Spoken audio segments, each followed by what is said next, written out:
आपने भक्तों की मन्नतें सुनी होंगी, लेकिन बिहार के उप मुख्यमंत्री सम्राट चौधरी की मन्नत ने सबका ध्यान खींचा। चलिए जानते हैं क्या थी ये मन्नत और क्यों उन्होंने अयोध्या की यात्रा की। बिहार के उप मुख्यमंत्री सम्राट चौधरी ने प्रतिज्ञा ली थी कि नीतीश कुमार को मुख्यमंत्री पद से हटाकर ही अपनी पगड़ी मुरेठा खोलेंगे। जब नीतीश कुमार भाजपा के साथ गठबंधन कर बिहार के मुख्यमंत्री बने तो सम्राट चौधरी ने अपनी प्रतिज्ञा पूरी करने के लिए अयोध्या की यात्रा की। वहां पहुंचकर उन्होंने अपने सिर के बाल मुंडवाए और मुरेठा रामलला को समर्पित किया। सम्राट चौधरी ने अयोध्या पहुंचकर सरयू तट पर स्नान किया और फिर सरयू नदी से रामलला के दरबार तक पदयात्रा की। इस यात्रा में उनके साथ उनके समर्थक भी थे। चौधरी ने यह प्रतिज्ञा नीतीश कुमार के इंडिया गठबंधन से जुड़ने के बाद ली थी। उन्होंने तय किया था कि वे नीतीश कुमार को मुख्यमंत्री पद से हटाने के बाद ही अपनी पगड़ी खोलेंगे। जब नीतीश कुमार एनडीए गठबंधन में वापस आ गए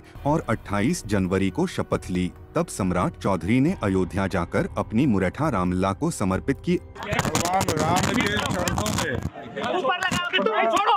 मुरेठा उनके समर्पण करने आया हूँ।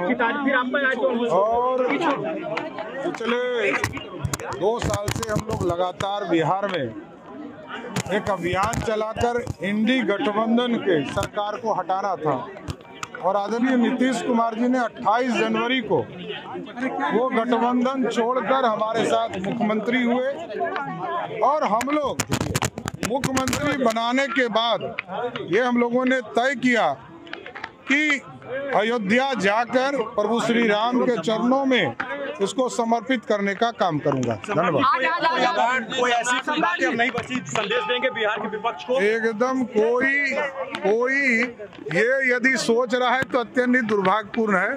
पूर्ण रूप से बिहार की जनता ने भी 75% से अधिक सीटें भी हमको जिताने का काम किया और साथ ही साथ महागठबंधन अब पूरी तरह कंफ्यूजन में ना रहे, पूरी तरह एनडीए एकजुट होकर बिहार में 40 की 40 सीट और अगले साल जो विधानसभा का चुनाव होगा उसमें 243 में 200 से अधिक सीटें जीतेंगे। अयोध्या में रामलला का दर्शन कर सम्राट चौधरी ने कहा कि उन्होंने पिछले 2 साल से अभियान चलाकर इंडिया गठबंधन की सरकार को हटाने का काम किया है। बिहार की जनता ने उन्हें 75% से अधिक सीटों पर जीत दिलाई है। उन्होंने विपक्ष पर हमला करते हुए कहा कि इंडिया गठबंधन को कंफ्यूजन में नहीं रहना चाहिए।